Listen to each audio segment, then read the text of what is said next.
اور البتہ اور لیکن نیکی یہ ہے من آمنا باللہ، جو اللہ پر ایمان لایا، والیوم الآخر اور آخرت کے دن پر، والملائکتی اور فرشتوں پر، والکتاب اور کتاب پر، والکتاب یعنی وہ منبع کتابوں کا جس سے ساری کتابیں نازل ہوئی ہیں اور جس کا فائنل ایڈیشن قرآن کی صورت میں ہمارے ہاتھ میں ہے،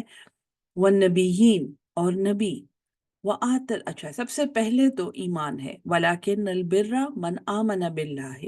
والیوم الآخر والملائکۃ والکتاب والنبیین، اور وہ سارے نبی جو اللہ نے بھیجے، وآت المال اور اس نے اپنا مال دیا، علی حبہ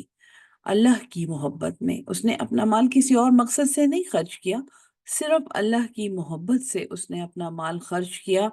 اور یہاں پہ بہت سے لوگ یہ سمجھتے ہیں کہ یہ انفاق فی سبیل اللہ اجنبیوں پر ہوتا ہے، یہ مال خرچ کرنا جو دین کی مد میں ہے یہ اجنبیوں پر مال خرچ کرنا ہے، یہ دین کی موومنٹس پہ مال خرچ کرنا ہے، یہ جہاں پر ایکٹیو جہاد ہو رہا ہے وہاں مال خرچ کرنا ہے، اور یہ ساری باتیں غلط نہیں ہیں۔ لیکن آیت کو آپ غور سے سنیں، اور اس آیت کو استادوں نے یعنی ان آیات کو ابواب البر جو ہیں ان کو استادوں نے نیکی کی بنیاد بتایا ہے، کہ اگر قرآن میں کہیں پر نیکی کی بنیاد سمجھائی گئی ہے کہ یہاں سے نیکی شروع ہوتی ہے تو وہ یہ آیات ہیں۔ وَآتَ الْمَالَ اور وہ دے اپنا مال عَلَى حُبِّهِ اللہ کی محبت پر، ذوی القربہ سب سے پہلے قرابت داروں کو، رشتہ داروں کو، اور اس کی بہت بڑی حکمتیں ہیں۔ دیکھیں ایک انسان جیسے اگر اس کے پاس مال ہے اور وہ اپنے گھر والوں کی بہتری کی اور ان کو فلفل کرنے کی فکر نہ کرے، اور وہ مال وہ ایک اور ملک میں بھیج دے کسی ایسے گروہ کے لیے، ایسے قبیلے کے لیے جو اس کو نظر بھی نہیں آ رہا، کیا یہ حکمت ہے؟ کیا یہ عقل ہے؟ یہ تو کامن سینس بھی نہیں ہے۔ تو سب سے پہلے اپنے اپنے قرابت داروں کو امپروو کرنے کی فکر کرنی ہے، اپنے سراؤنڈنگز کو بہتر کرنے کی فکر کرنی ہے، اور اس طرح جب ہر ایک کنبہ اور ہر ایک قبیلہ ایک اپلفٹ میں آئے گا تو پورا معاشرہ اور پوری امت اوپر اٹھے گی، پوری امت کی بہتری آئے گی۔ تو سب سے پہلے اس نے اپنا مال اپنے قرابت داروں پہ خرچ کرنا ہے، جو اس کے ماں باپ ہیں، بہن بھائی ہیں، اس کے بیوی بچے ہیں۔ حدیث کا مفہوم ہے کہ تم میں سے بہترین انفاق، بہترین مال وہ خرچ ہوتا ہے جو ایک انسان، ایک آدمی اپنے گھر والوں پر خرچ کرے۔ بہترین صدقہ یہ ہے کہ مال اپنے گھر والوں پہ خرچ کیا جائے، کیونکہ ان کا حق ہے۔ اگر وہ بھوک سے بھلک رہے ہیں تو آپ کا مال کسی فائدے کا نہیں ہے۔ آپ کے مال نے اگر ان کے پاس رہنے کی جگہ نہیں ہے، سر چھپانے کی چھت نہیں ہے، اگر ان کے پاس بہت سے لوگ اپنے گھر والوں کو یہ کہتے ہیں کہ ہمارے پاس بچوں کی ایجوکیشن کے پیسے نہیں ہیں، جبکہ وہ اپنے گھر میں، اپنے خاندان میں اور کتنے لوگوں کی کفالت کر رہے ہوتے ہیں۔ کسی کے اوپر تنقید کرنا میرا مقصد نہیں ہے، لیکن اگر آپ اپنے بچوں کو ایک اچھی تعلیم نہیں دلا سکتے تو آپ اپنے بھانجے بھتیجوں کو اور پھر ان سے بھی آگے رشتہ داروں کو کیا تعلیم دلائیں گے آپ؟ کیا یہ آپ اپنی عقل سے ذرا سوچیں، کیا یہ ممکن ہے کہ آپ کے گھر میں آپ کے بچے ایک اچھی تعلیم سے محروم رہ جائیں کیونکہ آپ ایک اور خاندان کے بچوں کو تعلیم دلانے میں مشغول تھے؟ کیا یہ ہو سکتا ہے؟ یا اپنے بیوی بچوں کو صرف ایک کمرے میں لوگ ٹھہراتے ہیں، صرف ایک کمرے میں لوگوں کے بیوی بچے رہ رہے ہوتے ہیں، جبکہ وہ اتنا کما رہے ہوتے ہیں کہ وہ 2 کمروں کا ایک مکان کرائے پہ لے سکیں۔ کوئی ایسا مسئلہ ان کو نہیں ہوتا، فائنینشلی ان کو کوئی مسئلہ نہیں ہوتا، لیکن کہ لوگ کیا کہیں گے، کیا ہم نے اپنے ماں باپ کا آبائی گھر چھوڑ دیا؟ اب اس آبائی گھر میں حضور ہو سکتا ہے 12 کمرے ہوں، ہو سکتا ہے اس میں 18 کمرے ہوں، لیکن اس میں ایک وقت میں 30 35 40 افراد بھی رہ رہے ہوں۔ تو یہ حکمت نہیں ہے، یہ کوالٹی آف لائف جو آپ اپنی فیملی کو دے سکتے ہیں، اور قرآن میں ہی ہے کہ اگر کوئی تنگ دست ہے تو اس کے مطابق، اور اگر کوئی کسی کے پاس مال ہے تو اس کے مطابق، یہ خاندان کا حق ہے جو آپ نے پورا کرنا ہے۔ اور اگر یہ حق نہیں پورا کیا ہوا اور اس کے مقابلے میں دوسرے کافی سارے حقوق پورے کیے ہوئے ہیں، تو یہ یاد رکھیں کہ اس حق کی پوچھ ہوگی۔ وہاں پر آپ یہ ایکسچینج اور بارٹر سسٹم وہاں نہیں چلتا کہ جی میں نے تو یوں کیا ہوا تھا، اور میں نے تو اپنے بھائی کا، اور میں نے تو اپنے چچیری بہن کے حقوق میں پورے کر رہا تھا، اور اس لیے میرے اپنے بچوں کے، بیوی بچوں کے حقوق مجھ سے رہ گئے۔ ایسا سسٹم نہیں ہے۔ اسلام از اے ویری آرگنائز سسٹم۔ ہر ایک خانے میں اپنی اپنی ڈپازٹ کرنی ہے، اور تبھی وہ سب اکٹھا اوپر صحیح طرح جائے گا۔ تو آپ اپنا مال دیں اللہ کی محبت پر، سب سے پہلے قرابت داروں پر، اور اگر پھر قرابت داروں کے بعد نکل کے باہر کہیں خرچ کرنے کی بات ہے، کسی ایسی جگہ خرچ کرنے کی بات ہے جو قرابت دار، جو کوئی رشتہ نہیں ہے ان سے، تو سب سے پہلا حق معاشرے کے یتیموں کا ہے، سب سے پہلا حق۔ کیونکہ یہ وہ لوگ ہیں جن کا حق پورا کرنے والا کوئی بھی نہیں ہے۔ کتنی زبردست حکمت ہے یہ کہ آپ نے مال خرچ کرنا ہے اللہ کی محبت میں، سب سے پہلے قرابت داروں پر، پھر یتیموں پر۔ دوسرا حق معاشرے کے یتیموں کا ہے۔ والمساکین، سکنا، سین کاف نون، جیسے سکون بھی نکلا ہے یا سکونت بھی نکلا ہے، یہ وہ لوگ ہیں جو چل پھر کر اور ایک جگہ سے دوسری جگہ جا کے اپنے ذرائع ان کے پاس نہیں ہوتے کہ وہ کچھ کمائیں اور اپنے آپ کو سسٹین کرنے کے لیے ان کے پاس مال ہو، یا وہ محنت مزدوری کی کسی وجہ سے، ہو سکتا ہے وہ اپاہج ہیں، ہو سکتا ہے وہ مفلوج ہیں،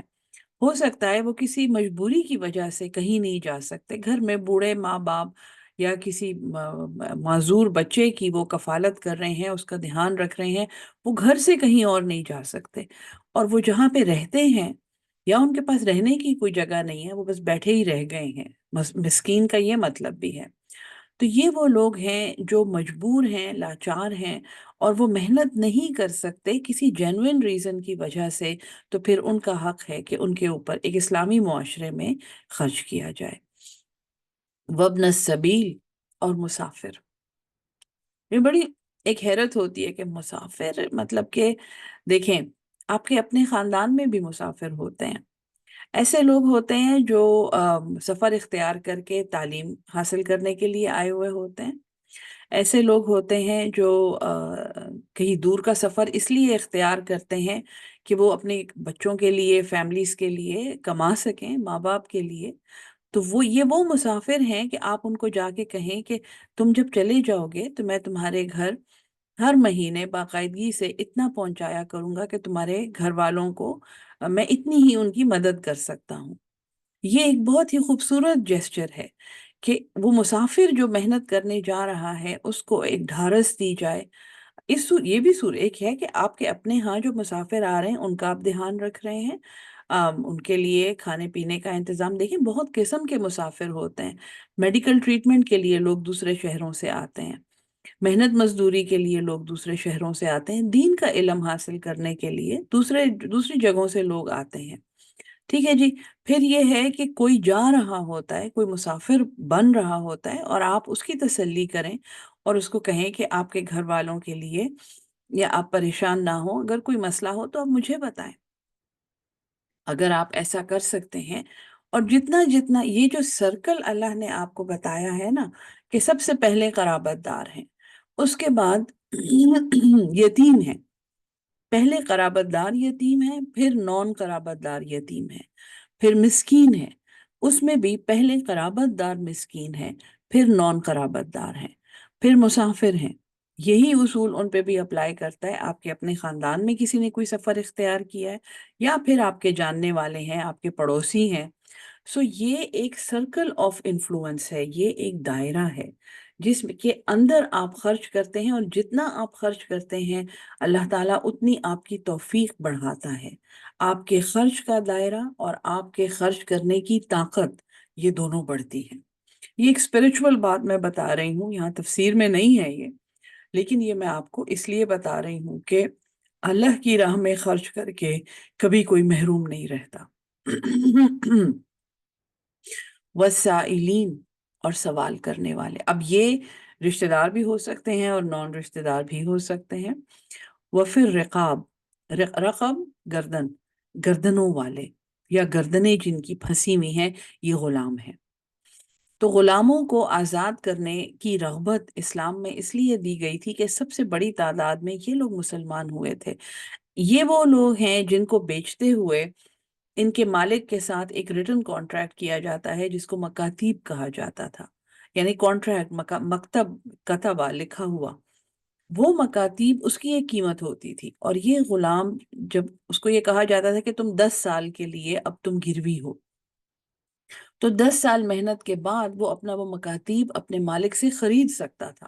وہ اسے واپس لے کے آزاد ہو سکتا تھا۔ لیکن یہ بہت مشکل کام تھا۔ ایک تو 10 سال میں نے کہا ہے، ہو سکتا ہے وہ اس سے زیادہ ہو یا اس سے کم ہو، مجھے اس کا نہیں پتا، 1 سال ہو، لیکن وہ مکاتیب خریدنے کی بھی ایک قیمت ہوتی تھی جو بہت زیادہ ہوتی تھی۔ وہ مالک اکثر اس میں خرد برد کرتے تھے اور وہ قیمت ان کو نہیں بتاتے تھے۔ وہ مکاتیب خرید کے حضرت ابوبکر صدیق نے بہت سے غلام آزاد کیے، حضرت عثمان رضی اللہ تعالیٰ عنہ، حضرت عمر رضی اللہ تعالیٰ، حضرت علی، یہ جو ہمارے خلفائے راشدین ہیں رضی اللہ تعالیٰ عنہم اجمعین، حضور صلی اللہ علیہ وسلم، یعنی انہوں نے ایک ایسی روایت قائم کی کہ انسان کو آزاد کرو، اس کو، یہ جو اس کی غلامی ہے اور اسیری ہے، اس میں سے آزاد کرو، اور قرآن میں اس کا ذکر آ رہا ہے۔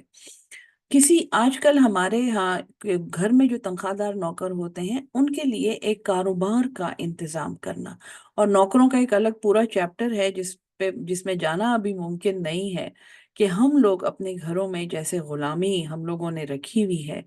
اور ابھی تک غلامی کی روایات ہمارے مشرقی گھروں میں،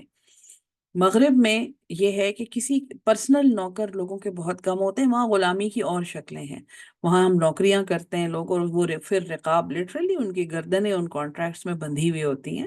لیکن ہمارے ہاں بچوں کی مزدوریاں، بچوں کو اپنے گھروں میں نوکر رکھنا، اپنے گھروں میں، اور لوگوں کو بھی اب ایک لت پڑ گئی ہے، وہ یہ نہیں سوچتے کہ ہم اس سے زیادہ بھی کچھ کر سکتے ہیں۔ پورا معاشرہ اسی لیے ایک انحطاط کا شکار ہے۔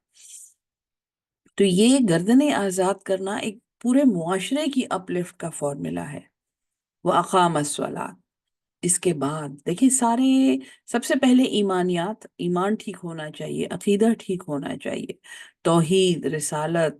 یوم آخرت، کتابیں، نبی، فرشتے، سب کچھ آ گیا، سب سے پہلے یہ آیا ہے۔ اس کے بعد مال کے معاملات ہیں، اس کے بعد کہ قرابت دار، یتیم، مسکین، مسافر، سوال کرنے والے، غلام۔ اس کے بعد وہ اقام الصلاۃ، جب یہ سارے کام ہو جاتے ہیں، ایک معاشرے کا قبلہ درست ہو جاتا ہے، اس کے ایمانیات کا معاملہ صحیح ہو جاتا ہے،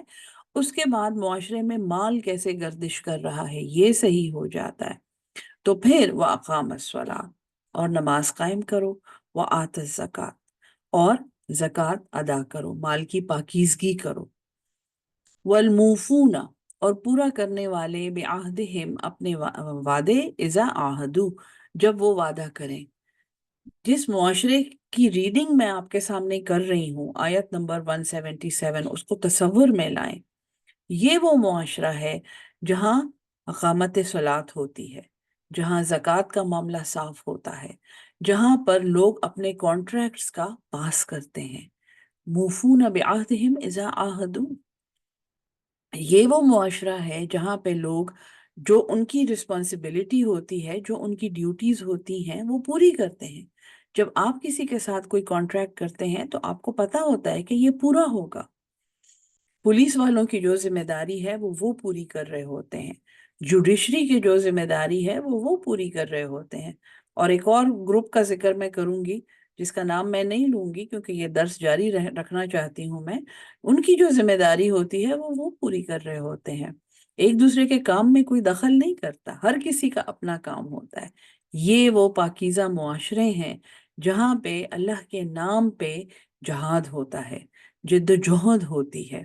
اللہ کے نام پہ لوگوں کا علم اور ان کے قلم اور ان کی انرجیز اور ان کا وقت خرچ ہوتا ہے، اور اللہ اسے قبول کرتا ہے۔ کیوں؟ یہ آگے سے پتہ چلتا ہے کہ جس معاشرے کا ذکر ہو رہا ہے وہ کیا ہے۔ وَالصَّابِرِينَ، یہ وہ معاشرہ ہے جس میں صبر کرنے والے پائے جاتے ہیں، فی الباساء، سختی میں، والضراء، اور تکلیفوں میں، وحین الباس، اور جنگ کے وقت۔ باس جو ہے یہ لفظ خاص فزیکل جنگ، وار کے لیے آتا ہے، تو جنگ کے دوران یہ وہ لوگ ہیں جو صبر کرنے والے ہیں۔ وَأُولَئِكَ الَّذِينَ، یہ وہ لوگ ہیں صدقو، جنہوں نے سچ کہا تھا، جو اپنے ایمان کے عقیدے میں سچ ہیں، جو جب یہ کہتے ہیں کہ اشہد ان لا الہ الا اللہ اور لا الہ الا اللہ محمد الرسول اللہ صلی اللہ علیہ وسلم، تو وہ سچ کہہ رہے ہوتے ہیں، انہوں نے سچ ثابت کر دیا۔ وَأُولَئِكَ، اور یہی وہ لوگ ہیں، ہم المتقون، وہی پرہیزگار ہیں۔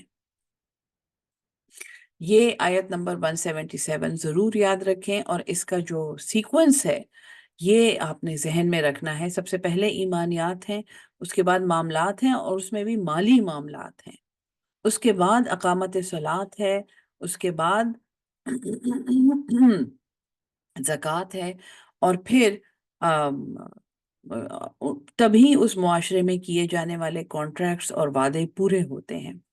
اور وہ صابرین فی الباساء والضراء وحین الباس، اور یہی لوگ سچے ہیں، اور یہی لوگ متقین ہیں۔ یا ایھا الذین آمنوا، اے ایمان والو۔ اب اس پورے معاشرے کا ذکر کر کے آپ دیکھیں کہ پہلا کون سا شرع کا حکم دیا جا رہا ہے۔ میں نے آپ کو بتایا نا کہ نماز اور زکوٰۃ کے احکامات بھی معاملات کے بعد آئے ہیں، تو جس معاشرے کے معاملات ٹھیک نہیں ہوتے اس میں پھر یہ ساری باتیں اپلائی نہیں کرتی ہیں۔ یا ایھا الذین آمنوا، اے ایمان والو، کتب علیکم القصاص، تم پر فرض کیا گیا ہے قصاص، بدلہ، فی القتلى، مقتولوں کا قصاص تم پہ فرض ہے۔ الحر بالحر، آزاد آزاد کے بدلے میں، والعبد، اور غلام بالعبد، غلام کے بدلے میں، والانثى، اور عورت بالانثى، عورت کے بدلے میں۔ اس زمانے میں یہ بات رائج تھی کہ اگر، کیونکہ قبائل کی آپس میں لڑائیاں ہوتی تھیں، ڈاکے ڈالتے تھے، یہ سارے ڈاکو تھے جاہلیہ میں، کسی قافلے پر ڈاکہ ڈال کے اسے لوٹ لینا اور اس کا مال اپنا بنا لینا، اور اس میں سے غلاموں کو بھی اپنا کر لینا، کوئی ان کے لیے کوئی انیوژول بات نہیں تھی، بلکہ انہوں نے اس کے لیے بڑے ایکسکیوزز بنائے ہوئے تھے، اور اس میں قریش بہت زیادہ انوالو ہوتے تھے کیونکہ وہ ایک رولنگ پارٹی تھے، تو وہ ڈاکے بھی ڈالتے تھے، قتل بھی کرتے تھے۔ اور پھر جب ظاہر ہے وہ بھی ایک معاشرہ تھا، ایک سسٹم تھا، تو ان سے اس قتل کے بدلے میں یا تو پیسہ مانگا جاتا تھا، رقم مانگی جاتی تھی، یا پھر اس کے بدلے میں غلام مانگے جاتے تھے کہ تمہاری یہ سزا ہے کہ تم نے اتنے، جیسا کہ کسی سردار کو قتل کر دیا ہے تو تم 100 غلام دو گے، اور تم 10 غلام دو گے، اور جو بھی وہ معاوضہ اس کا ایک جو آج کل جس کو خون بہا کہتے ہیں، تو وہ اپنے بدلے میں غلام دیتے تھے۔ اب یہ حکم جب آیا، قصاص تو موجود تھا اس معاشرے میں، لیکن اس کی ایک بگڑی ہوئی شکل تھی، اور اسے ٹھیک کرنے کے لیے الحر بالحر،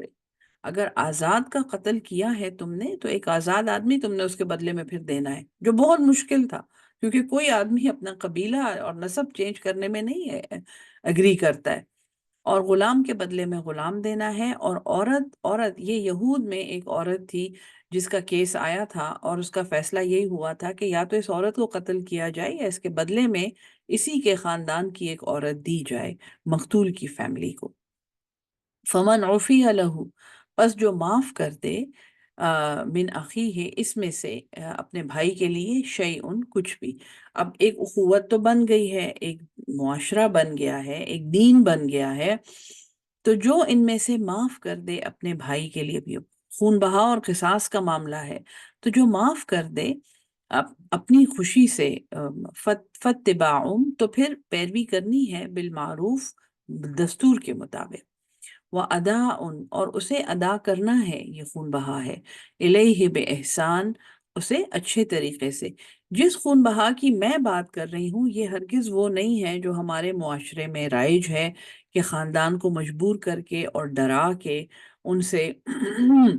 ان کو یہ کہا جائے کہ آپ یا تو یہ رقم قبول کر لیں، کیونکہ کسی بڑے سیٹھ اور کسی بڑے چودھری اور وڈیرے کے بچے نے قتل کیا ہوا ہوتا ہے، تو آپ یہ پیسہ قبول کر لیں، ورنہ یہ ملک چھوڑ کے چلے جائیں، ورنہ ہم آپ کی بچیاں اٹھا کے لے جائیں گے، ورنہ ہم آپ کو قتل کر دیں گے۔ یہ ایسی بات نہیں ہے، دیکھیں غور سے، فَاتِّبَاعٌ بِالْمَعْرُوفِ، دستور کے مطابق، وَأَدَاءٌ إِلَيْهِ بِإِحْسَان، اور وہ اسے ادا کرنا ہے اس خاندان کو احسان کے ساتھ، احسن بہترین طریقے کے ساتھ۔ ذَلِكَ تَخْفِيفٌ، یہ تو ایک آسانی ہے، خففا، خفیف، ہلکا کر دینا، یہ تو تمہارے بوجھ میں کمی ہو رہی ہے، من ربکم، تمہارے رب کی طرف سے، ورحمتن، اور یہ اس کی رحمت ہے۔ تم اس کا ناجائز فائدہ نہ اٹھاؤ جیسے تم اٹھاتے ہو۔ مشہور قتل کے کیسز ہیں ہمارے ملک میں، جعفر جیز کا بیٹا قتل میں اندر ہے،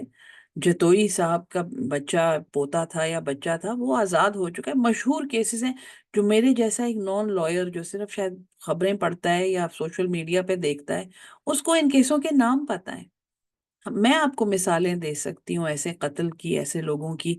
جو اسکاٹ فری آرام سے نکل گئے۔ یہ ہماری وہ جو ایک ماڈل تھی، ان کو کسٹم ایک آفیسر نے پکڑا تھا منی لانڈرنگ میں، اور وہ ایک مشہور خاندان اس میں انوالو ہے، وہ کسٹم آفیسر شہید ہو گیا، اس کی جان لے لی، وہ تو جنت میں چلا گیا، اس کے قاتل آج تک کھلے پھر رہے ہیں، ایک پولیس آفیسر ان میں انوالو ہے۔ یہ میں قرآن کا درس دیتے ہوئے یہ باتیں کر رہی ہوں، تو لوگ مجھے کہیں گے کہ آپ تو بہتان لگا رہی ہیں، لیکن یہ ثابت شدہ باتیں ہیں، اسی لیے میں قرآن کے درس میں آپ کے سامنے یہ باتیں کر رہی ہوں۔ یہ اللہ کی طرف سے ایک آسانی ہے، تم اسے اپنے مفاد کے لیے اور اپنے ناجائز فائدوں کے لیے نہ استعمال کرو۔ فمن اعتدى بعد ذلك، پس جس نے زیادتی کی اس کے بعد، فلہ عذاب علیم، یہ منافق ہیں، منہ سے تو کلمہ پڑھتے ہیں، بہت دکھ کی بات ہے، اور ان کے لیے ایک دردناک عذاب ہے۔ وَلَكُمْ فِي الْقِصَاصِ حَيَاتٌ،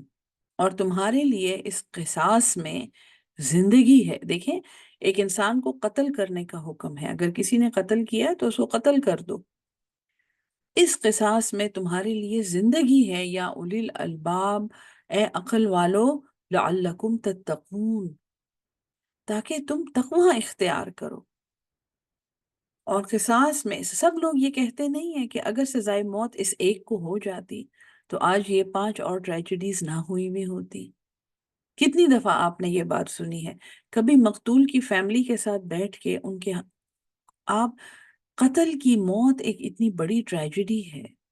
ایک اتنا بڑا حادثہ ہے جس سے فیملی کبھی نہیں ریکور ہوتی، کبھی بھی نہیں۔ کتنی فیملیز کو میں جانتی ہوں، آپ بھی جانتے ہوں گے، اس ٹریجڈی سے ریکور ہونا اللہ کی مدد کے بغیر بہت مشکل ہے۔ اور وہ بھی ریکور ہونے کا مطلب یہ نہیں کہ وہ اس مقتول کو بھول جاتے ہیں۔ تو ایک، یعنی کسی کو سزا مل جائے، لوگ دیکھ لیں کہ کسی معصوم کو قتل کرنے کی ایک اسلامی معاشرے میں کیا سزا ہوتی ہے، اسی میں حیات ہے، اس میں معاشرے کی بقا ہے، اس میں معاشرے کی پاکیزگی ہے۔ اور کیوں؟ عقل والوں کو اس لیے کہا جا رہا ہے کہ اگر تم میں عقل ہے تو تمہارا ایمان سلامت ہوگا، تو تمہارے عقائد ٹھیک ہوں گے، تب تمہارے معاملات ٹھیک ہوں گے۔ اگر تم میں عقل ہی نہیں ہے تو پھر تو یہ بات کا کیا، پھر تقوی تک تم کہاں پہنچو گے؟ لعلکم تتقون۔ اس سے آگے وصیت کے احکامات ہیں جو ایک اور بہت امپورٹنٹ چیپٹر ہیں، اور ابواب البر کا ہی حصہ ہیں، اور جہاد فی سبیل اللہ کا بھی بہت ضروری حصہ ہے، اور انشاءاللہ وہ کل پڑھیں گے۔ آج یہاں پہ سبق روکتے ہیں۔ اللہ ہم سب کو قرآن سمجھ کے اس پہ عمل کرنے والا اور اس کو آگے پہنچانے والا اہل القرآن بنا دے۔ السلام علیکم ورحمۃ اللہ وبرکاتہ۔